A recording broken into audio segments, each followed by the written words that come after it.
to take over. Over to you, Chris. Yeah, thank you.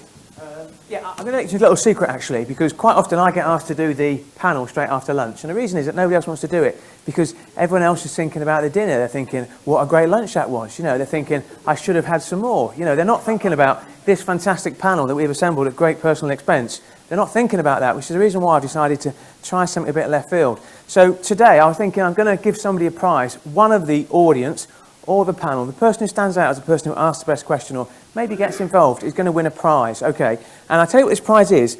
I went to Wilkinson's today to buy a pair of glasses because the glasses I had fell apart and I can't read without my glasses, and they gave me one of these calendars. Now it's a 2023 calendar, and let's be honest, if Wilkinson are giving something away for free, it's clearly not very good, but it's about birds. Okay, so we've got all these birds. Now the first couple of months of the year are wasted, right? They're wasted because we've passed on. We're in March already. So this money can't buy gift is going to go to somebody out there today, and it will stop you thinking about your lunch. Because I tend to walk, I'm going to tempt you by looking at it there. So we've got let's call it Robin. Let's call this one Robin, because see what I've done there. Now I'm going to introduce our first panel. Right, we've got Somayeh. How do I pronounce your name? Sorry? Somayeh. Somayeh, there's a surname I'm struggling with. Taheri. Okay, Urban Chain, great business. Simon Roberts of Heatio and Paul Myers of Farm Urban. Can you hear us at the back okay? Yeah. Okay, so these are three huge success stories. I'm going to start with you, if I may, Somayeh. You used to work as a research scientist at the University of Manchester, working with data and models on climate change and fuel poverty. Where did the idea for Urban Chain come from? Yes, definitely. So I was involved in the fuel poverty and the relationship between fuel poverty and quite other benefit claimants. That was one thing. And the result of that research came out that energy is not affordable. That was the first thing. And interestingly, energy is a basic need of every one of us, while it's seen as a luxury product rather than basic product. At the same time, there was another research on climate change, which was looking at the market and market structure.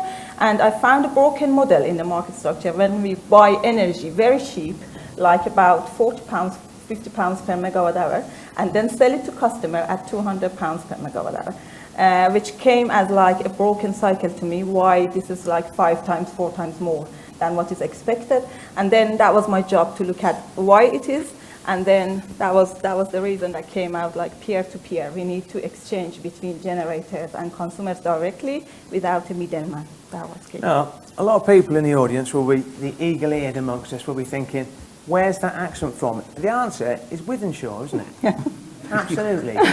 You came from Iran. Yes. And you studied in Manchester, or you worked in Manchester, and you had this idea for Urban Chain, and that became a spin-out, and that's where we are today. That's right. A lot of people talk about green energy, renewable energy. What you found is a lot of people were being priced out of the market, weren't they? Mm-hmm. What you do, if you like, is you can offer renewable energy, but you can fix the price.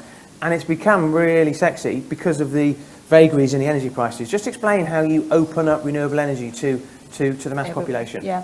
So what we have seen, I mean, as part of that broken cycle that I was researching, what I understood retail energy market is a monopoly market. What does that mean? Is that there's a wholesale market which we sell everything in that, and it's very conducted by large suppliers.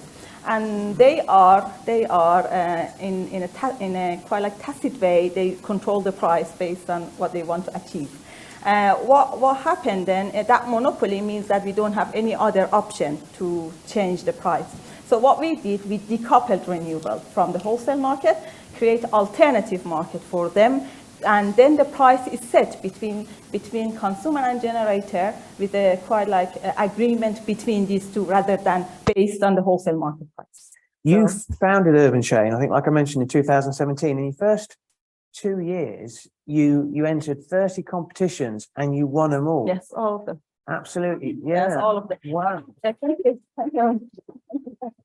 Thank you. I mean, it was the reason was because the idea was resonating with everybody, and it was an idea stage, but we were winning everything. Yeah. Yeah. I mean, let's be honest. When you stand on stage and you've won all them competitions, do you sort of say to people, "This means so much to me. This is the best one I've ever won"? No, I never lie. Okay. But is that because, do you think green tech has suddenly become much more fashionable? And what I mean is that, 8-10 years ago, people paid, lip service to green tech, but people now understand, actually, Yeah. You know, we need to really, you know, really get on board this. Yeah, number of factors. First of all, like greenwashing activities was one thing, which people were quite like fed up with those greenwashing activities. Second one, just people hiding behind the fact they're seen to be, they're wearing a badge. Yes, that's right. That's right. They didn't like just green certificates. Then it was like price stability, affordability of price, and true green energy or net zero bill or all those things was part of the kind of background. At the same time, we were lucky. At that point, a regulatory was looking to reform the market. And Innovate UK was supporting that reform in terms of finance side of things. So we have been supported significantly by the government to come to this stage. Otherwise, hands on heart, we would be killed by one of the big suppliers very quickly. Yeah. Your turnover at the moment is 1.7 million. Yes. But you've got 22 million in the pipeline as well. That's right. You know, so what's your vision when you look into the future? What's your vision? Yes. Well, the good news is in 3 years' time, we're going to IPO, 3 to 5 years' time, because we believe what we do is not something for private investment, it's something for everybody. And therefore, we are going to IPO in 3 to 5 years' time. And what is going to happen, peer-to-peer is not just about UK, it's about the quite like international markets. So you get your energy from Spain when it's cheaper, when you get your energy from France when it's cheaper. And the price here is higher. So it's about connecting the source to the end user. We were talking before, you're a very, very keen swimmer, aren't you? You can swim huge distances. Yeah. The IPO is choppy waters. Yes, that's right. You see what I did then? See what I did? I think I might give this to myself at the cover, judging by the lack of response from this audience. But the IPO is a hard market. Yes, you know, are you not worried that people look at green tech and they might not think of it as a way of making money or it being good for business or it being good for the bottom line? No, because our current customers have asked this question from us and they ask us to go to IPO. Right, okay. So, thank you very much. I'm going to come back to you afterwards in a minute, actually. Simon Roberts, have we got anyone in the room ever seen Who Wants to Be a Millionaire? Anybody ever watched that programme? Anybody actually watched it? Yeah. If ever you get asked a question about heat pumps and you need to phone a friend and you're struggling, this guy, right, over here, Simon Roberts, Mr. Heat Pump, that was the interesting fact I found out about him. Didn't find anything else out about him. He once appeared on DIY SOS and fitted a heat pump and got interviewed by Nick Knowles. That's what he told me was his interesting fact. He is available afterwards if you wants to speak to him. On a serious note, Simon, you know, what you don't know about heat pumps, you can write on the back of a stamp. Just explain what Heatio does, because suddenly everyone's talking about heat pumps. We've got this energy crisis and things that people have spoken about before and thought it's limited to Scandinavia. So they've suddenly become much more relevant to the UK and beyond, haven't they? Yeah, absolutely. I mean, from a Heatio perspective, we try and demystify heat pumps. We're developing a home energy management system that will just demystify heat pumps for this audience. Okay. Just explain what a heat pump is. Okay. Essentially, it takes air from the environment and transfers it into usable heat that goes into the home. How it does that, it uses a refrigeration cycle that will. I don't know how complicated you want. No. My problem is, no, we're not all like you. You know, so keep it simple. Keep it. Okay. How much does a heat pump cost?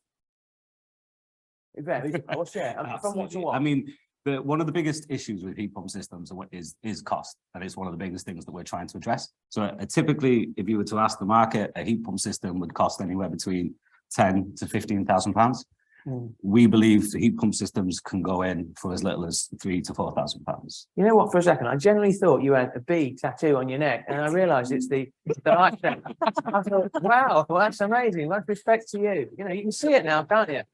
This is what we do after lunch. We keep it high. In Scandinavia, I think I'm right in saying like 30–40% of houses have got heat pumps, haven't they? In the UK, is it 1 or 2%? Yeah, absolutely. Right. Okay. Absolutely. But it was touched on earlier. One of the big challenges that we've got is the cost of electricity, and that transition for somebody having to move from gas to electric. The electricity tends to be 3 or 4 times the cost of gas. So when somebody's looking at this on a return on investment perspective, it's simply not there. And when a gas boiler could be installed for as little as £2,000 and you're being quoted 10, 12, 13, 14,000 pounds for a heat pump system, it's a very, very tough sell. Yeah. Whereas in the likes of Scandinavia, they have such cheap electric that it makes perfect sense. Yeah, people spoke about solar panels, for a long time. You look around the States now, a lot of houses have got solar panels on. But obviously that was efficient in terms of the payback was quite short. In terms of heat pumps, what's the payback like for a heat pump? It all comes down to the system design and how much the customer ultimately spends on the installation. But there is, for far too long, we have had this focus on, we was touched on it, fabric first. Let's wrap your house in insulation before we consider putting a heat pump in. I am fundamentally against that. I think it should be heat pump first, and then we'll worry about the fabric after. We worry too much about designing very low temperature systems when there are high temperature systems, high temperature heat pumps coming onto the market, which can act as a direct replacement for a boiler. And my approach is that we should focus on getting the heat pumps in, create a market for this, drive down the capital cost of the installations, and then focus on reducing flow temperatures, improving the fabric of the property over time once you've engaged with that customer. Am I right in thinking, Simon, that what you do in terms of with Heatio is that you use sensors, you use technology, you use AI, etc., combined with a heat pump to try and make everyone's house as energy efficient as possible? Absolutely. And where are you in your journey at the moment? I think you're still quite early on in that journey. Yeah, certainly. I mean, in terms of the practical aspect of designing high temperature systems and evolving those properties over time, we've been doing this for years.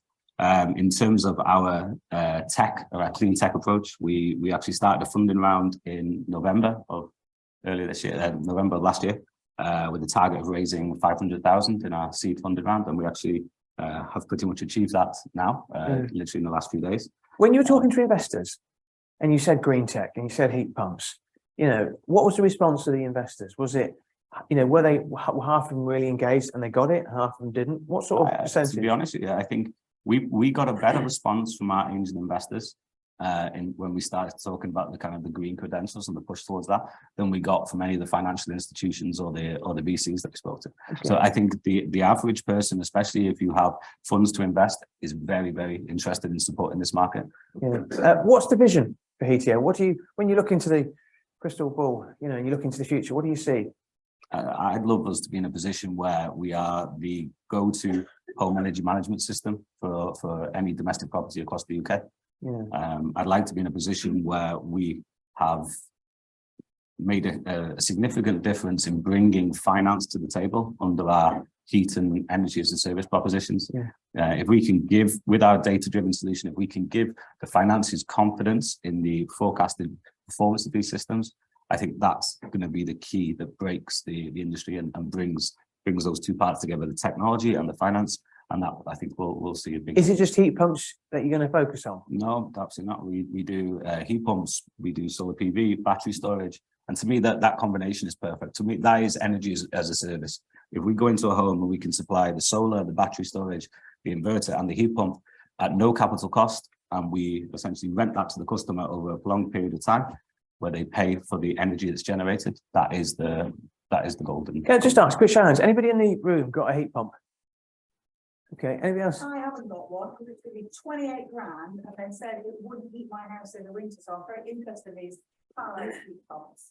Okay, so Elizabeth, when I said, has anybody in the room got a heat pump, and you felt the need to put your hand up and tell me, everybody could put their hand up, Elizabeth, and say, I haven't got a heat pump. Okay. No, I'm raising the bar a bit higher than that, Elizabeth. Anybody else got a heat pump? That's interesting. Is that the sort of that we'd expect? This is especially in urban areas where we have a lot of natural gas available. This is the situation. And that 28 grand for a heat pump, is that consistent with what? Two heat pumps. There's a huge issue, which is that there is very few installers in the market.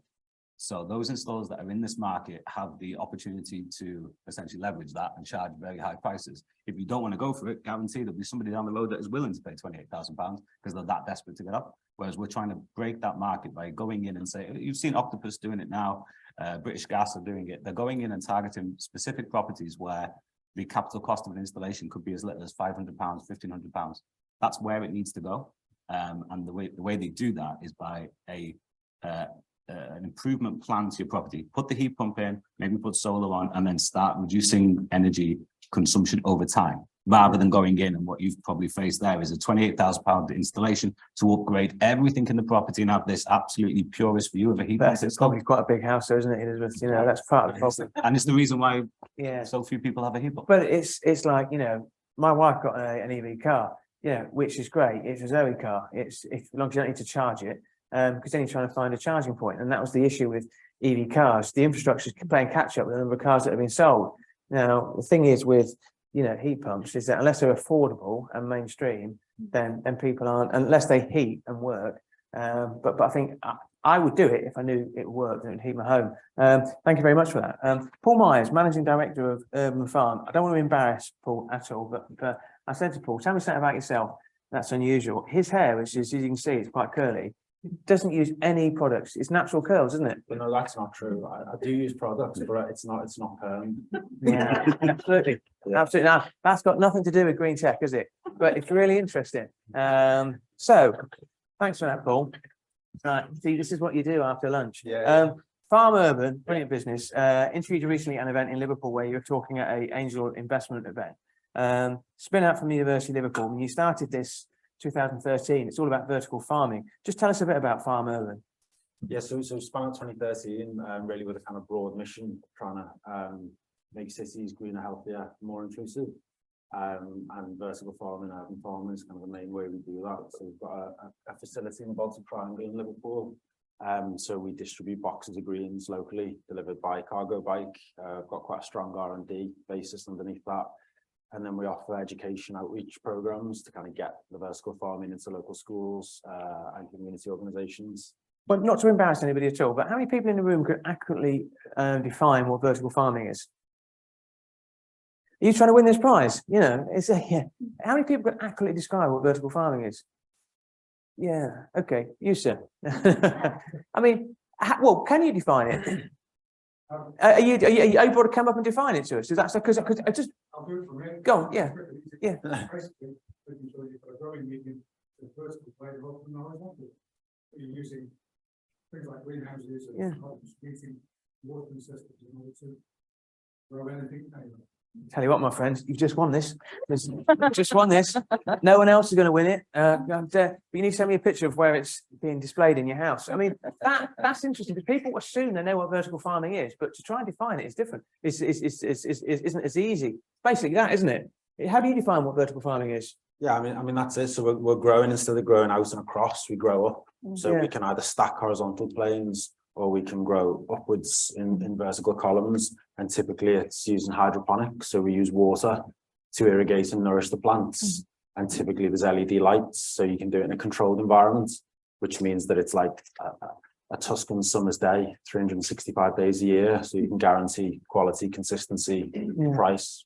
We like I mentioned before, we did this event in Liverpool and we were on like the 12th floor of this high rise. Yeah. And I said to you, what's your vision? And you said, look out that window. And you said, you see all the multi-story car parks, you see all the empty, you know, roofs, you know, with nothing on the top. He said, I see that as a place where we could have an oasis, you know, a green energy. We could have a green farm. We could have, you know, vertical farming. Just describe what your vision is. Yeah, so I think that, you know, there's a lot of capacity in cities and roofs and basements are both underused, but we need to increase biodiversity in cities. We need to find more sustainable ways to grow food. So the vision is that rooftops across the city would be greened, but instead of just planting trees or putting green roofs, we can create these urban oases, which have got vertical farms, food and drink offers, urban allotments, and we can activate the rooftop spaces so they generate revenue, increase biodiversity, provide high-tech, meaningful jobs, educate people. Yeah, I mean, and 3 or 4 years ago, people might have said, oh, that sounds nice. But now it's a real viable business. I mean, we were talking earlier, you can't name the council, but you're in the process, final talks with the council to you know, for a £6.5 million, you know, to turn a multi-story car park into an oasis on the lines of, if you Google it, Brooklyn Grange in the USA or Melbourne Sky Farm in Australia. I mean, just explain what that would look like. Yeah, so I mean, ultimately, like multi-story car parks are a failing asset over the long term as we pedestrianize environments and move cars out of cities. So if we take the rooftop, but we need to do something with them on that meanwhile time. So we turned the rooftop into an oasis, which is what I've just described. And then over kind of 5, 10, 15 years, we dropped the vertical farming technology down floor by floor. So you future-proofing this kind of grey, ugly car park and turning it into an oasis on the top and a multi-story urban farm, providing hyper-local food in cities. I say you grow, you're self-sufficient, aren't you? You grow. You've turned over £700,000 last year. I think you made a profit of £360,000, which any business in the room would absolutely give the right arm for. Completely bootstrapped your business. One of the things that you mentioned was you set up something called FU Ventures, which sells ESG. Yeah, that's Farm Urban Ventures, by the way. Which sales. I was thinking that's the funniest thing I've said, and it wasn't even meant to be funny. You might get this. You might get this. You might fight it out with him over there. Just tell us about that, because what you're doing is you're hitting new markets, aren't you? Yeah, so Farm Urban is a non-profit or a social enterprise. So we needed to, as you said, bootstrap that for the last 10 years, but really realised that there's a big opportunity out there and wants to raise some capital. So we've set up FU Ventures to raise the equity we need to take on these larger projects and scale at the kind of pace that we want, really. Yeah, I've got a couple more questions, but have we got any questions from the audience? I mean, I don't want to, it's not fair on people to see this, but this could go to that question. Has anybody got a question? Okay, I could just see, he saw this, he thought, what a present for my mum on Mother's Day at the weekend. That's what you thought. Just around. Yeah. Obviously.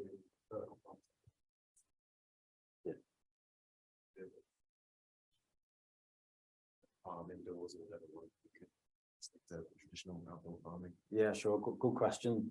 So the vertical farming controlled environment is energy intensive.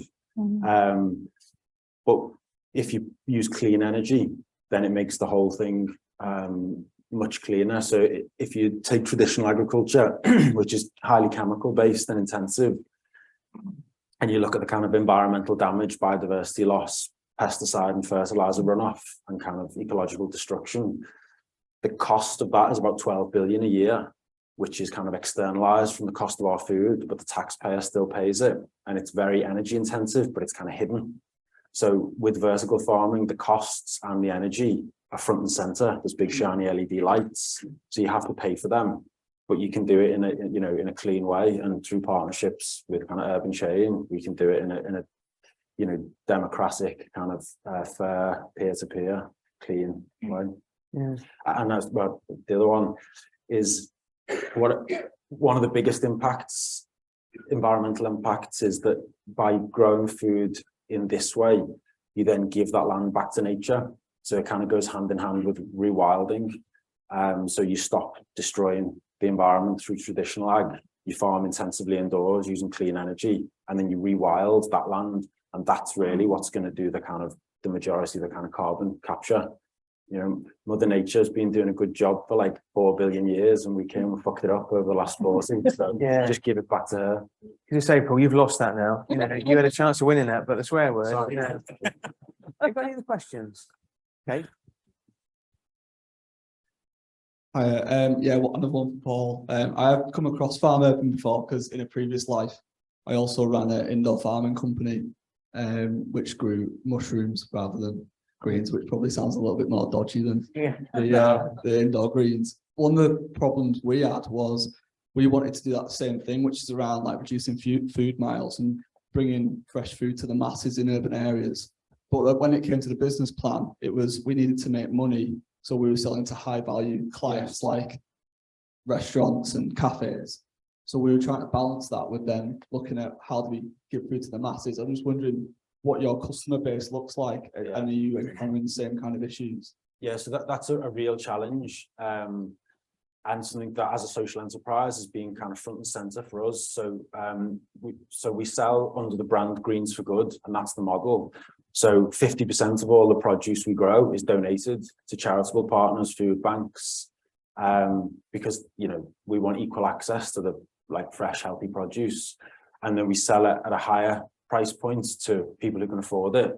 But even that doesn't quite allow you to do it. So that's when we have a lot of corporate partnerships, and kind of we offer ESG packages, and then we kind of cross subsidize through the high margins to kind of corporate market. And everyone's crying out for ESG solutions. So we sell to them, and then that allows us kind of like Robin Hood to supply. But I think, you know, we need to bring down the unit economics of vertical farming, and I think that will happen. But I think it's probably 5 years off that it's at a point where it can be, you know, competitive on price in say a supermarket. Okay, we've got just looking around. Okay, I mean, final point I'm going to make, because we're actually finishing in about 30 seconds, is that I know you've got 3 children, Paul, and you said to me, listen, you're doing it for your kids. You know, what greater incentives than you need? I know you've got a son, I think, if I remember correctly. I don't know if you've got children. Too busy talking about heat pumps, probably. Okay, but that's if we don't do it, then what is the future? Is that your view? Yeah, and I think even, you know, kids, but also ourselves, like, you know, in our lifetime, my little boy was reading the back of the cornflakes box this morning, and on the back it was like by the 2040 pledge, and he loves maths, and he was asking how old we're going to be in 27 years, which is 2040, and like we're all, you know, we're going to be here, and it doesn't feel that far away. No, You know it what I feels mean? like 17 years to me, but 27 years. So it's obviously, and same for you as well. Yeah, I mean, you know, I mean, exactly. how old is your son? Well, it's like 5, but I was a student, right? And as a student, you feel about energy cost when you are a student.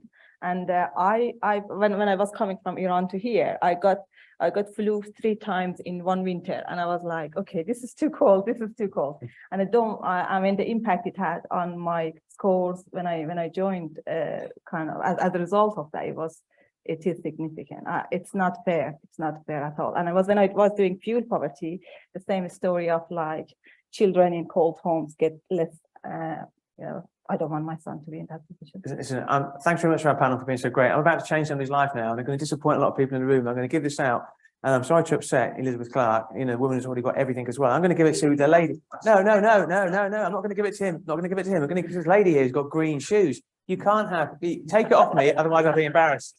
There you go. Exactly. You know, don't thank me. Don't thank me. That's what I try and do. Exactly. Well deserved. Just what? No, because it's a green tech event and you've got green shoes. That's the reason. That exactly. It's to win that. Okay. So don't be jealous. Don't be jealous, everyone. Thanks very much. Thank our panel. Thank you very much.